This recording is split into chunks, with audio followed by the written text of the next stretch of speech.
திங்கள் முக மங்கை விரல் தீங்கி தரும் இனிமை, தெங்கின் குடை இளநீர் சுவை தேக்கி தரும் இனிமை, செங்கல் தரும் இனிமை நரும் தேமா தரும் இனிமை, எங்கள் தமிழ் இனிமைக்கொரு இணையாய் வருமாமோ என்னும் சிவகங்கை மாவட்ட கவிஞர் மீராவின் வரிகளை சொல்லி அன்னை தமிழை வணங்கி இங்குள்ள அனைவரையும் வணங்குகின்றேன். வணக்கம்.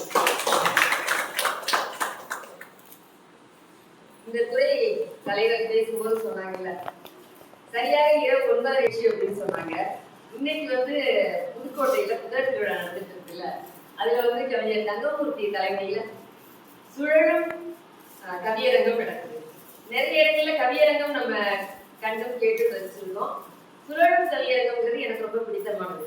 அதனால இன்னைக்கு அங்க போறத நான் திட்டமிட்டிருந்தேன். ஆனா ஐயா சொன்னதுமே மாணவர்களை சந்திப்போம்.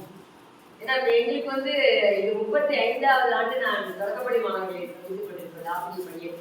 அதில் மாணவர்களை சந்திப்பதுதான் மற்றற்ற மகிழ்ச்சி அப்படிங்கிறது ஒரு காரணம். இன்னொரு காரணம் என்ன அப்படின்னு கேட்டா, தொடர்ச்சியான வாசிப்புல இருந்துட்டு இருக்கோம். ஐயா சொன்ன மாதிரி இலங்கைக்கு சென்றது அகில உலக தமிழ் ஹைக்கூ மாநாடு இனிய நந்தவனம் மாத இதழ் ஏற்பாட்டுல நடத்தினாங்க.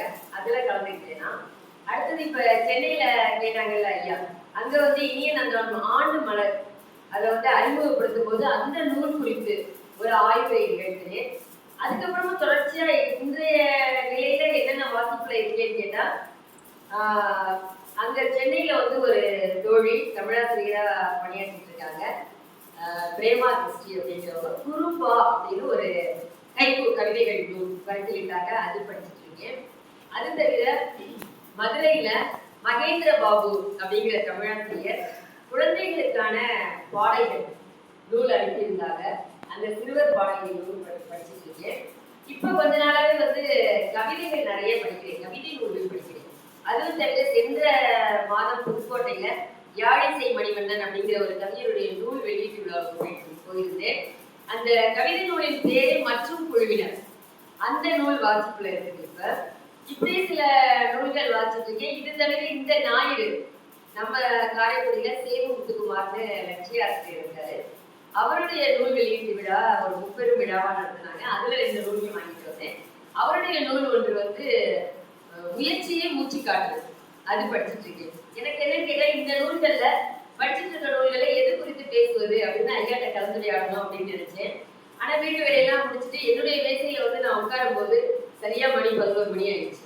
அதுக்கப்புறம் ஐயாவை தொந்தரவு பண்ண வேண்டாம், அப்ப இந்த மாதிரி சிறுவர் நூல்களையோ அல்லது ஹைக்கூ கவிதைகளை அல்லது சிறுவர்களுக்கான பாடல்களா இருக்கட்டும், கதைகளா இருக்கட்டும், அல்லது ஒரு புது கவிதை நூல், இதையெல்லாம் மாணவர்கிட்ட கொண்டு நம்ம அறிமுகப்படுத்தலாமா, பேசலாமா அப்படின்னு கலந்துரையாட முடியாத சூழல்ல சரி மாணவர்களுக்கு பயன்பெற மாதிரி, ஏன்னா நீங்க எல்லாருமே முதுகலை மாணவர்கள், அப்போ உங்களுக்கு பயன்பெற மாதிரி நீங்க எதிர்காலத்துல உங்களுக்கு வழிகாட்டியாக இருக்கக்கூடிய மாதிரி ஒரு நூல் நம்மளே தேர்ந்தெடுத்துக்குவோம் அப்படின்னு நான் பார்த்தப்பதான் எனக்கு ஒரு நூல் தோன்றுது. என்னன்னு கேட்டா, கிட்டத்தட்ட ஒரு 2 மாதங்கள் முன்னால படிக்க ஆரம்பிச்சுட்டேன். ஆனா இன்னும் அந்த நூலை என்னால் முழுமையாக வாசித்து முடிக்க முடியவில்லை. அப்படிப்பட்ட ஒரு கனமான புத்தகம் இருக்கு. அந்த புத்தகத்துல என்ன ஆசிரியர் என்னமாக இருக்கிறதுன்னு கேட்டா, திருமந்திரத்துல சொல்லியிருப்பாரு, யாம் பெற்ற இன்பம் பெருகையும் வையகம் அப்படின்னு. அந்த நூலாசிரியருக்கு என்னன்னு கேட்டா, நாம எப்படியெல்லாம் படிச்சோம், எங்கெல்லாம் படிச்சோம், என்ன தரவுகளை எல்லாம் சேகரித்தோம், அதையெல்லாம் வருங்கால மாணவ சமுதாயத்துக்கு சொல்லி அவர்களும் நம்மை போல் ஒரு பெரிய பதவிக்கு, அரசு பதவிக்கு வாழ்க்கையில் முன்னேறியவர்களாக வெற்றி பெற்றவர்களாக வர வேண்டும் அப்படிங்கிற ஒரு எண்ணம் அவருக்கு இருக்கு. ஏன்னா திருக்குறளை நம்ம சொல்லியிருக்கோம்ல, தாமின் உருவது உலகின் புறக்கண்டு காமொருவர் கற்றறிந்தார். படித்தவர்கள் தான் அப்படி நினைப்பாங்களாம், இந்த கல்வியினால நமக்கு எவ்வளவு இன்பம் கிடைத்ததோ அது மற்றவர்களுக்கும் கிடைக்கட்டும் அப்படின்னு. அது மாதிரி நினைச்சு ஒரு புத்தகம் எழுதியிருக்காரு ஆசிரியர். அந்த நூலின் பெயர் பெரிதினும் பெரிது கேள். ஆசிரியருடைய பெயர் முனைவர் செந்தில்குமார், காவல்துறை கண்காணிப்பாளராக இருக்காரு. காவல்துறை பணி என்பதே நமக்கெல்லாம் தெரியும். கண்காணிப்பாளர் பணினா எவ்வளவு ஒரு நெருக்கடியான பரபரப்பான ஒரு பணியில இருக்கும் பொழுது அவரால் ஒரு பெரிய நூலை எழுதியிருக்க முடியுது அப்படிங்கிறதே மிகவும் வியப்புக்குரிய ஒரு செய்தியை தான் முதல்ல எனக்கு படிச்சு. மொத்தம் அந்த நூல் 432 பக்கங்களை கொண்டது. விகடன் பிரசுர வெளியீடாக வந்திருக்கிறது. 2-3 பதிப்புகளை கலந்து விட்டது. ஆனா எனக்கு இந்த புத்தகம் புத்தகம் படிக்க கிடைச்சது எப்பன்னு கேட்டா 2023 தான் கிடைச்சது. நிறைய நூல்களை நம்ம வந்து முன்னுரிமை பட்டியலை வச்சு படிச்சுட்டே வரும்பொழுது நாம வாங்குற புத்தகத்தை படிக்கிறதுக்கு 1 ஆண்டு 2 ஆண்டுகள் ஆயிடும். அது மாதிரிதான் இந்த புத்தகம் வந்து 2019 முதல் பதிப்பு வந்திருக்கு. நான் 2023 வாங்கினதுக்கு அப்புறம் படிச்சேன். இப்ப இன்னைக்கு உங்கள்கிட்ட அந்த புத்தகத்துல இருந்து எவ்வளவு சொல்ல போறேன் அப்படின்னு கேட்டா ஒரு 100 பக்கங்கள். 111வது பக்கத்தோட 3வது அத்தியாயம் முடியுது. அது பற்றி நாம் பேசினாலே மணிக்கணக்கை பேசலாம். அந்த அளவுக்கு அந்த புத்தகத்துல கருத்துக்கள். அப்படி என்னெல்லாம் கருத்துக்கள் இருக்கு அப்படின்னு சொன்னா, இந்த புத்தகத்தை பிரிச்சதுமே இங்க ஆராய்ச்சி மாணவர்கள் கூட இருக்கீங்க, ஆராய்ச்சி மாணவர்கள்லாம் இருக்கீங்க. நம்ம சினாப்சிஸ் எழுதுவோம்ல வச்சுக்கிட்டு முதல்ல எடுத்ததுமே சாப்டர் வைஸ் நம்ம எல்லாத்தையுமே கொடுத்துருவோம். அதே மாதிரி இந்த நூலில் உள்ள அனைத்து கட்டுரைகளுக்கும் ஒரு முன்னுரை கொடுத்துட்டாரு. முதல்ல நூலாசிரியர் உரை இருக்குல்ல, அதுல வந்து கொடுத்துட்டாரு. எப்படி கொடுத்துருக்காங்க அப்படின்னு கேட்டா, மொத்தம் 16 அத்தியாயங்கள் இருக்கு. முதல் அத்தியாயத்துல எதை பற்றி எழுத வந்திருக்கிறார், அதன் சுருக்கம் என்ன, எதை அடிப்படையாக கொண்டு இந்த தலைப்பை வைத்திருக்கிறார் அப்படிங்கிறத 16 அத்தியாயங்களுக்கும் ஒரு எண்ணுரையில மிகவும் அழகாக அதை படிக்கும் போதே நமக்கு ஒரு ஆர்வம் வந்துடும். இந்த அத்தியாயத்தை முதல்ல படிக்கிறதா, இதை 2வது படிக்கிறதா, எது நமக்கு முக்கியம், நமக்கு பயன்படக்கூடியது எது அப்படின்னு ஒரு ஆர்வத்தை தூண்டும் விதமா அவர் வந்து அதை எழுதியிருக்காரு. அவர் சொல்ற காரணம் என்ன அப்படின்னு கேட்டா, அவருடைய வாழ்க்கையில வாசிப்பு நிறைய அனுபவங்களை தந்திருக்கு. அப்ப அவருடைய வாழ்க்கையையும் வாசிப்பையும் இணைத்த ஒரு தொகுப்பாக, ஒரு அனுபவ தொகுப்பாக இந்த நூலை நான் வந்து படைக்கிறேன் அப்படின்னு தான் சொல்லியிருக்காரு. அவருக்கு என்னன்னு கேட்டா, இன்னைக்கு நம்ம துறை பேராசிரியர் சொல்வது போல திறன்பேசி எல்லாம் வந்துச்சு, ஸ்கிரீனிங் டைம் சொல்றாங்கல்ல. நம்ம வந்து நேருக்கு நேரம் மக்களை சந்திப்பதை காட்டிலும் அல்லது நூல்களை வாசிப்பதை காட்டிலும் திரையிலேயே நம்ம வந்து தொடுதிரையில அதிக நேரத்தை செலவழிக்கின்றோம். அப்ப இந்த இளைய தலைமுறை எதை நோக்கி சென்று கொண்டிருக்கிறது? நமது பண்பாடு, கலாச்சாரம், தொன்மை, அந்த தொன்மையிலும் பெருமை, நமது மொழியின் பெருமை, மொழி எப்படி நெகிழ்ந்து கொடுக்கக்கூடியது, அதே சமயம் வளர்ந்தும் வருவது நமது தமிழ் மொழி. இதையெல்லாம் வந்து எப்படி கொண்டு போறது, குழந்தைகிட்ட எப்படி கொண்டு போறது? அப்போ ஒரு இளநிலை அல்லது முதுநிலை படிச்சு முடிக்கிறாங்க மாணவர்கள்னா, அடுத்தவர்கள் இலக்கு எதுவாக இருக்க வேண்டும், அந்த இலக்கை நோக்கி எப்படி செல்ல வேண்டும், இது எல்லாவற்றையுமே மிகவும் அழகாக ஒரு ஆசிரியர் வந்து ஒரு பாடம் நடத்த போறாங்கன்னா முன்கூட்டியே ஒரு தயாரிப்பு திட்டமிடல் இருக்குல்ல. இப்ப நீங்க இந்த நிகழ்ச்சியை திட்டமிட்டு எவ்வளவு அழகா நடத்திருக்கீங்க. ஒரு 47வது நிகழ்ச்சி வந்திருக்குது அப்படின்னு சொன்னா, நீங்களாகவே விருப்பப்பட்டு மிகவும் அழகாக நிகழ்ச்சியை திட்டமிட்டு வரவேற்புல ஆரம்பித்து, அதற்கு முன்னாலே வந்து ஒரு அழைப்புதல், மிகவும் அழகாக அழைப்புதல் செய்து, அதற்கப்புறம் அந்த அழைப்புதல் தயாரித்ததுக்கு அப்புறம் யார் வரவேற்பது, சிறப்பு விருந்தினர்களையும் அழைத்து வருகிறீர்கள், அதுவும் இங்கு சிறப்பா நான் சொல்லி கட்டாயம் அதுக்கு நன்றி சொல்லிக்கிறோம். சுபாவிற்கு நன்றி, எப்பொழுது சன்யாவுக்கு நன்றி தெரிவிப்பேன். சுபா அதை பெற்றுக் கொள்கிறார்.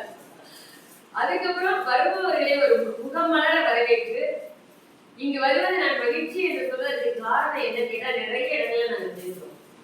பார்வையாளர்கள் எப்படி இருப்பாங்க கேட்டா, 40 வயதை கடந்தவர்களாக தான் இருப்பாங்க. ஒரு இலக்கிய கூட்டத்திற்கு ஒரு இளைஞர்களின் எண்ணிக்கை குறைவாக இருக்கிறது. அல்லது சில கல்லூரிகள்ல போய் பேசும்பொழுது என்ன கேட்டா, அந்த மாணவர்கள் கையில நிச்சயமா அலைபேசி. நம்ம பேசும்போதே கொஞ்சம் குரல் கொடுத்து அங்க கொஞ்சம் தட்டி எழுப்பி, இங்க கொஞ்சம் தட்டி எழுப்பி, அந்த மாதிரிலாம் பேச வேண்டிய, அல்லது ஒரு வினாக்கள் விட்டு அவங்க வந்து பதில் சொல்ல சொல்லி, இது மாதிரிலாம் கொஞ்சம் நாங்க வந்து செய்துதான் பேச வேண்டியிருக்கோம். ஆனா இந்த துறையை பொறுத்தவரை அனைத்து மாணவர்களும் மிகவும் உன்னிப்பாக என்ன சொல்றோம், எதற்காக சொல்றோம், என்ன நூல் குறித்து பேசுறோம், நூலாசிரியரை பத்தி என்ன சொல்றோம், எல்லாவற்றையுமே உன்னிப்பா கவனிக்கிறீங்க. அதற்கு ஏற்றவாறு உங்களுடைய ரெஸ்பாண்டிங், உங்களுடைய குணங்களும் இருக்கிறது எனக்கு ரொம்ப மகிழ்ச்சியா இருக்குது. அதனாலதான் இங்க வரணும் அப்படின்னு நான் வந்து ஒத்துக்கிட்டேன். இந்த நூலாசிரியரை நான் சந்திச்சிருக்கேன். எப்ப சந்திச்சிருக்கேன்னு கேட்டா, கிட்டத்தட்ட ஒரு 20 ஆண்டுகளாவது, 10 ஆண்டுகள் இருக்கும். 10 ஆண்டுகளுக்கு முன்னால திருச்சியில இனிய நந்தவனம் மாத இதழ் ஆண்டு விழா நடத்துறாங்க. அதுல சிறப்பு விருந்தினரா வந்திருக்கிறார். வந்த போது ஒரு கிட்டத்தட்ட ஒரு 20-25 நிமிடங்களுக்கு பேசுகிறார். அரங்கம் முழுக்க, அரங்கம் நிறைந்த கூட்டம் அசையவே இல்லை. அவ்வளவு அருமையாக இருந்தது. ஒரு காவல்துறையில் பணிபுரிபவர் தமிழ் இலக்கண இலக்கியங்களை எல்லாம் உதாரணங்களாக காட்டி மேற்கோள் சொல்லி இவ்வளவு சிறப்பாக பேச முடியுமா தொடர்ச்சியாக, அதுவும் பார்வையாளர்கள் மனம் கவரும் வகையில் பேச முடியுமா என்று நான் வியந்திருக்கிறேன். அதற்கு பிறகு இவர் எழுதிய நூல் என்று தெரிந்தது வாங்க வேண்டும் என்று முயற்சி செய்து வாங்கி நான் படித்தேன். நமக்கு சொல்லுவாங்கப்பா, நம்ம பிறந்திருக்க நாட்டுடைய பெருமை நாம் நிச்சயமா தெரிஞ்சுக்கணும். தமிழன் என்றோ இனம் உண்டு, தனியே அவருக்கு ஒரு குணம் உண்டு. அப்படி ஒரு பெருமையா நம்ம வாழ்ந்துருக்கோம். இப்ப மேலை நாட்டு கலாச்சாரங்கள்லாம் வந்தாலும் கூட நமது கலாச்சாரம் தோல்வி கண்டது என்ன நினைக்கிறாரு கேட்டா, எதனால் தோல்வி வந்தது செய்யணுங்கிறதெல்லாம் இல்ல. நம்ம யாருக்கு பாரதியார் பாட்டு தெரியும். பாரதியார் பாட்டுனாலே குழந்தைகள் பாட்டுனா முதல்ல எது ஞாபகம் வரும்? ஓடி விளையாடு பாப்பா. அவர் எப்ப படிக்க சொன்னாரு? காலை எழுந்தவுடன் படிப்பு. காலையில மட்டும் படிப்பா. அதுக்கப்புறம் என்ன சொல்லிட்டாரு? இனிமை கொடுக்கும் நல்ல பாட்டு, மாலை முழுதும் விளையாட்டு, இதையே வழக்கப்படுத்தியோன்னு ஒரு கால அட்டவணை கொடுத்துட்டாரு அவரு. பாரதிதாசன் அதுக்கு பின்னால வந்து என்ன சொன்னாரு? காலையில மட்டும் படிச்சா பத்தாது. பாரதிதாசனுடைய ஆசான் பாரதியார். ஆனா கருத்துல அவர் என்ன பண்றாரு? முரண்படுறாரு. காலை வேலையை மட்டும் படித்தால் பத்தாது, நூலைப்படி, சங்கத்தமிழ் நூலைப்படின்னு ஆரம்பிச்சு காலையில் படி, கடும்பகல் படி, மாலை இரவு பொருள்படும்படி நூலைப்படி. நம்ம 4 பொழுதுகளா தான் பிடிச்சிருக்கோம் ஒரு நாளை. அந்த 4 வேலையும் படிக்க சொல்லிட்டாங்க. முடியுமா? முயற்சி செய்யலாம்ல, கொஞ்சம் கொஞ்சம் படிக்கலாம்ல. இப்ப கூட ஒரு சின்ன ஒரு காணொலியில பார்த்தேன். இலங்கையில இருந்து ஒரு பேராசிரியர் சொல்றாரு, படிக்கணும் ஆசைப்பட்டோம்னா உட்கார்ந்து நான் 2 மணில இருந்து 6 மணி வரை படிக்கிறேன், 1 மணில இருந்து 8 மணி வரை படிக்கிறேன் அப்படிலாம் தயவு செய்து படிக்காதீங்கிறாரு. ஒரு அரை மணி நேரம் அல்லது 3/4 மணி நேரம், 1 மணி நேரம் நம்மால் படிக்க முடிந்த நேரத்தை நம்ம வரையறுக்கணும். அந்த நேரத்துல உட்கார்ந்து படிச்சுட்டே இருக்கணும், கவனம் சிதறாமல். அந்த நேரம் தாண்டிச்சுல எழுந்து கொஞ்சம் காலார நடக்கிறது, அல்லது ஒரு தேநீரோ தண்ணீரோ குடிச்சிட்டு வர்றது, வீட்டுல யார்கிட்ட 2 வார்த்தை பேசுறது. இது மாதிரி கொஞ்சம் நம்ம என்ன செய்யலாமா?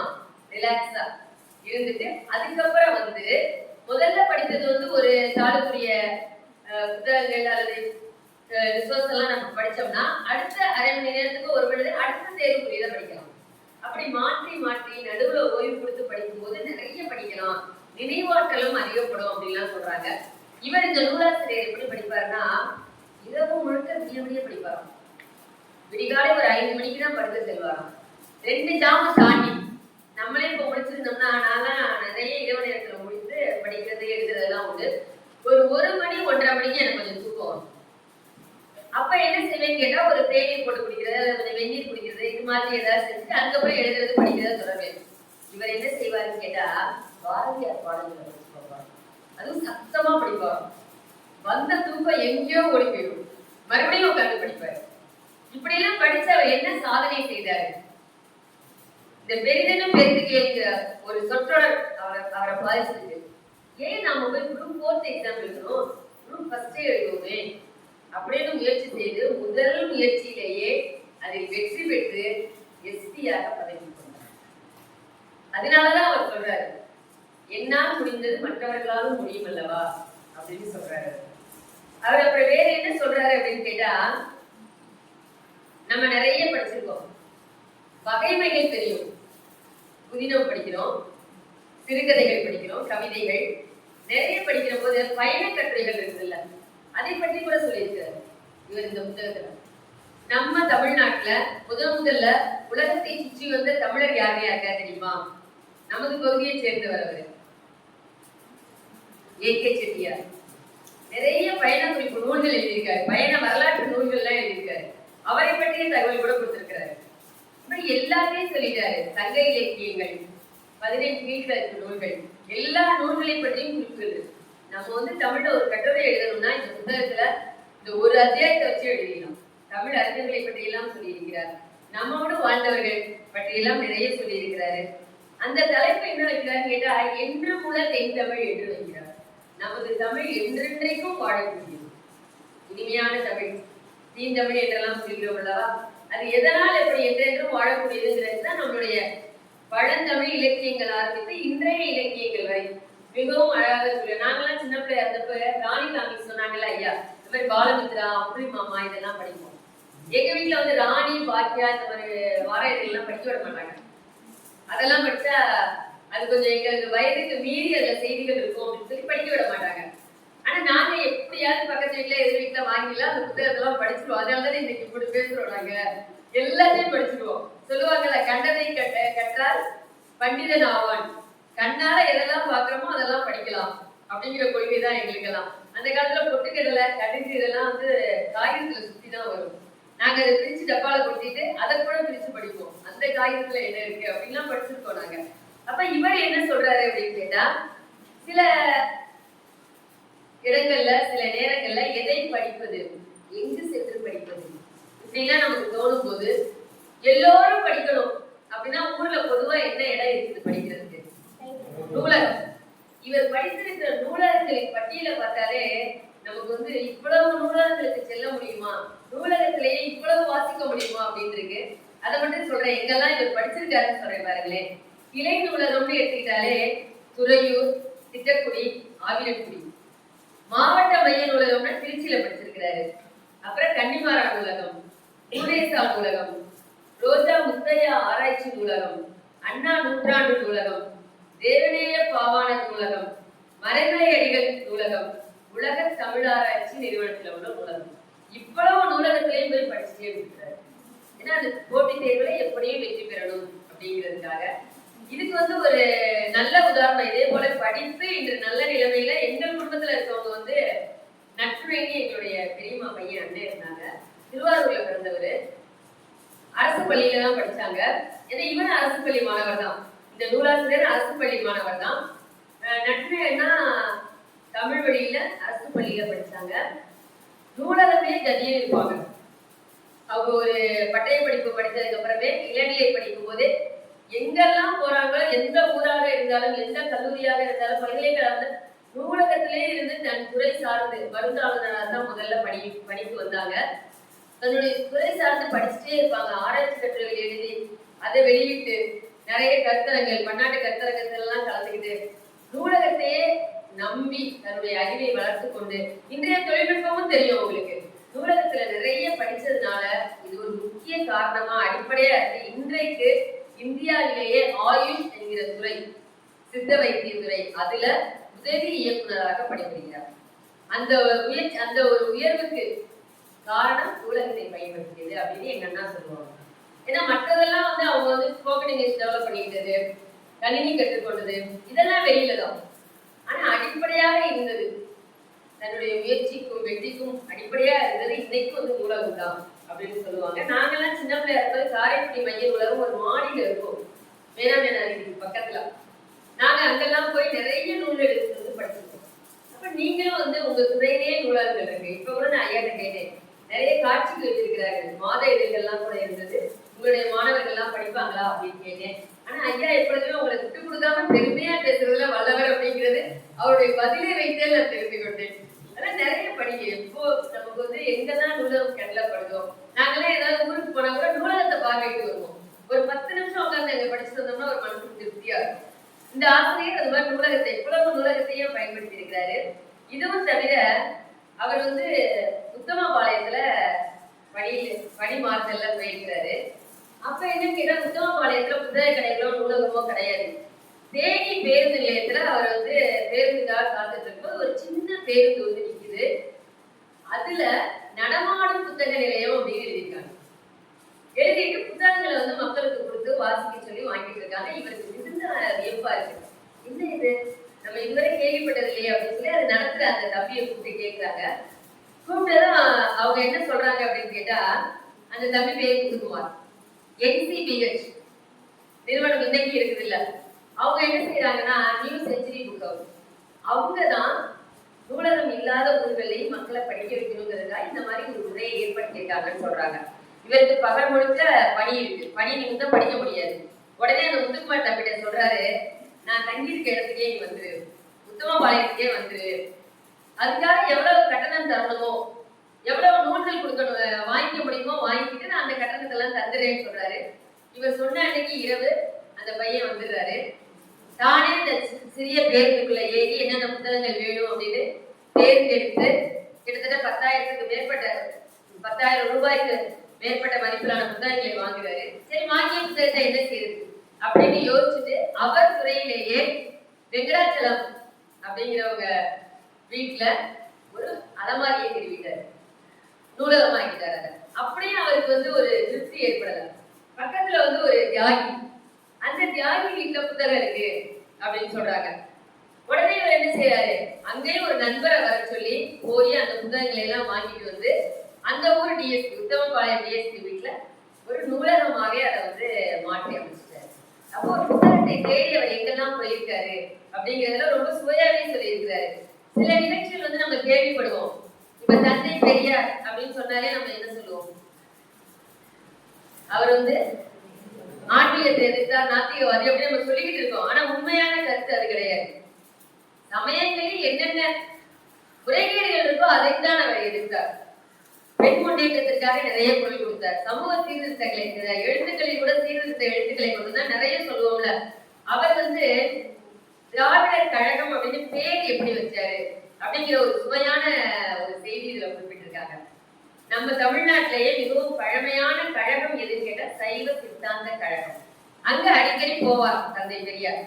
அப்படி போகும்போது அங்க நடக்கிற நடைமுறைகளை எல்லாம் பார்த்துட்டு என்ன முயற்சி பண்ணியிருக்காங்கன்னா, நாம் ஆரம்பிக்கிற ஒரு அமைப்பும் அறம் சார்ந்ததாக இருக்க வேண்டும். அப்ப அறம் போற்றுபவர்கள், அறிவுடையவர்கள் வந்து கூடும் ஒரு இடம் அப்படிங்கிற ஒரு பொருள்ல தான் அந்த கழகம்ங்கிற சொல்லை எடுத்துக்கொண்டு திராவிடர் கழகம்னு அவர் அமைத்தாரு அப்படிங்கிறது. இது மாதிரி ஒரு சுவையான செய்திகள்லாம் நிறைய இருக்குது. அதுக்கப்புறம் வந்து ஒரு தோழி சொல்லுவாங்க என்கிட்ட பேசிட்டு இருக்கும்போது, என்னுடைய ஃப்ரெண்ட்ஸ் எல்லாருமே ரொம்ப அழகா இருப்பாங்க அப்படின்வாங்க. நான் கொஞ்சம் கர்வத்தோடய சொல்லுவேன், ஆனா குரலை கொஞ்சம் குறைஞ்சிட்டு சொல்லுவேன், என்னுடைய நண்பர்கள் எல்லாரும் அறிவானவர்கள் அப்படின்னு சொல்லுவேன். ஏன்னா நமக்கு எது முக்கியம் வாழ்க்கையில, அறிவு தான் முக்கியம். அறிவு இருந்துச்சுன்னா, அறிவுங்கிறது ஒரு முடிவெடுக்கும் திறனை நமக்கு கொடுக்கும். இதை செய்யலாமா, கூடாதா, இது கெடுதலா, நல்லதா, இது இருந்துட்டா போதும்ல, நம்ம எங்கேயும் சென்று சாதிக்கலாம். அப்ப நாம இந்த நூலை படித்தால் நிச்சயமாக அறிவு என்னும் அழகை பெறுவோம். அறிவுதான் அழகு. சிவப்பா இருக்கும், கருப்பா இருக்கும், நிறம் கம்மியா இருக்கும், முட்டை நெட்டை, இதுலெல்லாம் அழகே கிடையாது. நமது மனம் எப்படி இருக்கிறது, நமது அறிவு எப்படி இருக்கிறது, அறிவை விசாலமாக்க வேண்டும்.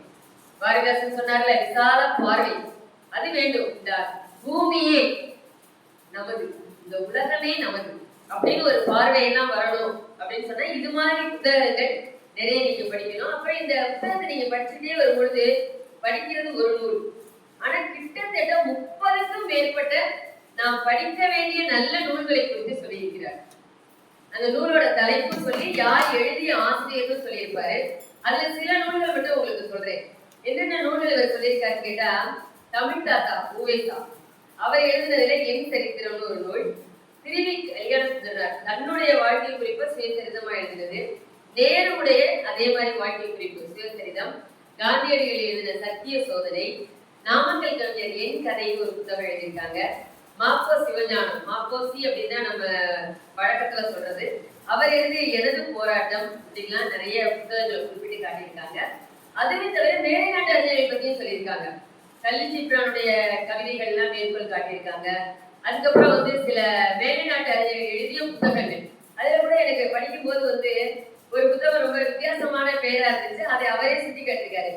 பிரையன் ட்ரேசி அப்படிங்கிற ஒரு எழுத்தாளர் எழுதியிருக்க புத்தகம் ஈட் த ஃப்ராக், இன்னொரு புத்தகம் கிஸ் த ஃப்ராக். இது மாதிரி தலைப்புகள் கொடுத்து ஆனா ரொம்ப சுவாரஸ்யமான நல்ல தகவல்கள் எல்லாம் எழுதியிருக்காங்க அப்படின்னு சொல்றாங்க. அது மாதிரி ராபின் சர்மா தெரியும், நான் கூட ஒரு விவாதமா இருப்பேன், தமிழ்நாட்டுல சுயமுன்னேற்ற கட்டளை எழுதக்கூடிய எழுத்தாளர்கள் இல்லையா, எல்லாருமே போய் ராபின் சர்மா புத்தகம் தான் வாங்குறீங்க அப்படின்னு. ஆனா அதிலும் நல்ல கருத்துக்கள் இருக்கிறது. அதனால ராபின் சர்மாவுடைய புத்தகங்களும் படிக்கலாம் அப்படின்னு நிறைய சொல்லியிருக்காரு. இதுல கூட எனக்கு என்னன்னு கேட்டா, இந்த புத்தகங்கள் நூலாசிரியர்கள் நிறைய சொல்லிட்டே வர்றாரு அங்கங்க.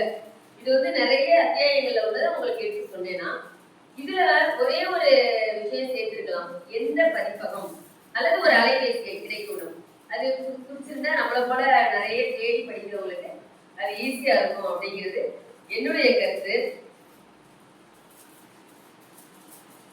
அடுத்தது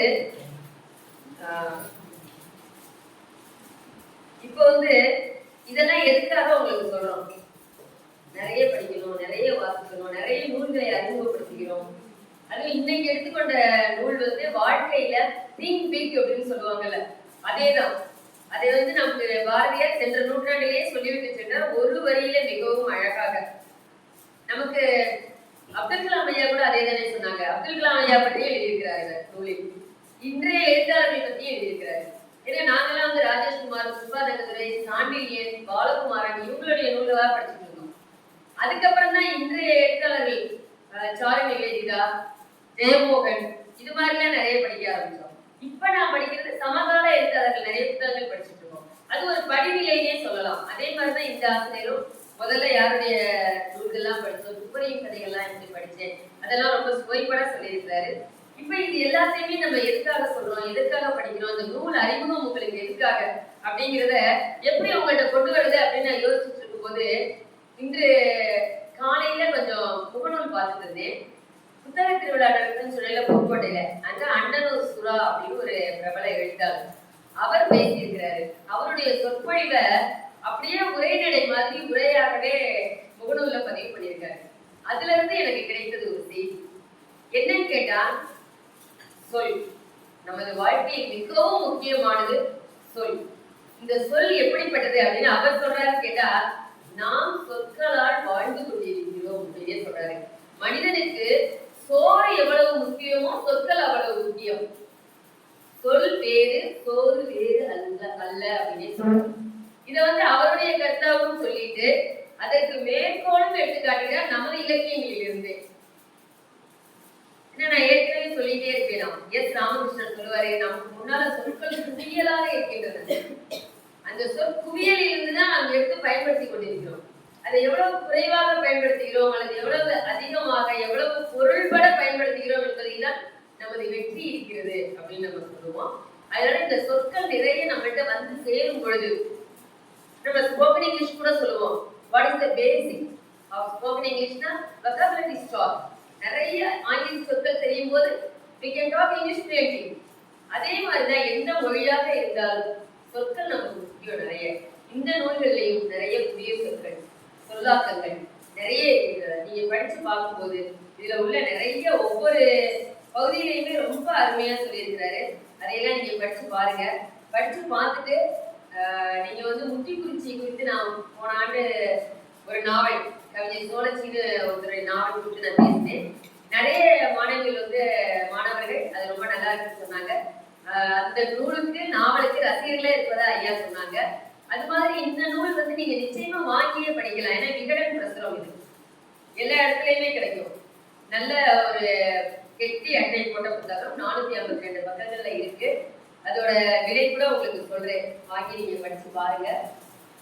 540 ரூபாய் அந்த புத்தகத்தின் விலை. நூலாசிரியர் செந்தில்குமார். அவர் வந்து சின்ன கிராமத்துல பிறந்தவர் தான்.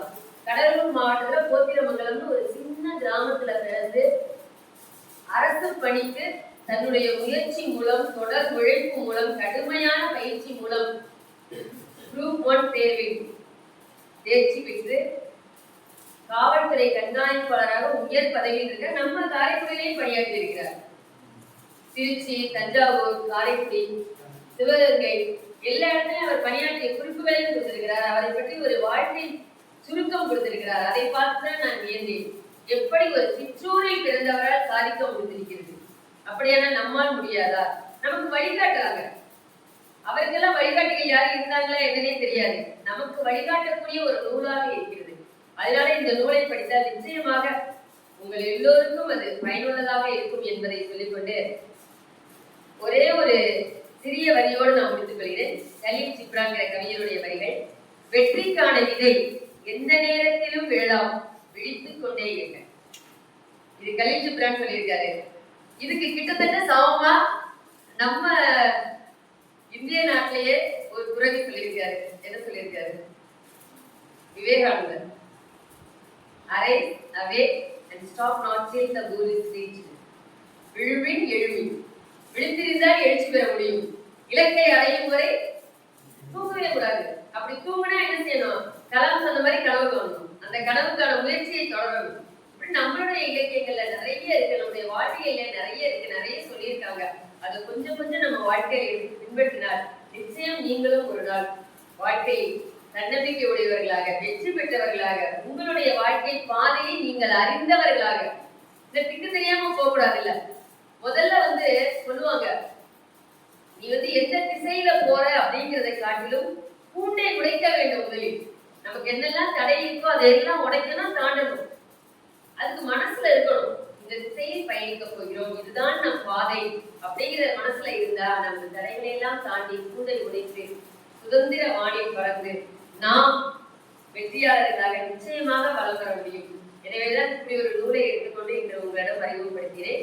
ஒரு நல்ல வாய்ப்பளித்த துறை தலைவர் முனைவர் வேலுசாமி ஐயா அவர்களுக்கும் மற்ற பேராசிரியர்களுக்கும் இவ்வளவு நேரமும் மிகவும் அமைதியாக பொறுமையாக சிரித்த முகத்துடன் அவ்வப்போது ஏதாவது ஆசிரியர் இல்லையா, ஆசிரியர் சுத்தி இருந்துகிட்டே இருக்கும்ல, இல்ல சின்ன சின்ன வினாக்கள் கேட்டப்ப கூட அழகா பதில் சொல்லி ஒத்துழைப்பு நீங்க அனைத்து மாணவ செல்வங்களுக்கும் நன்றியும் வணக்கமும். நன்றி.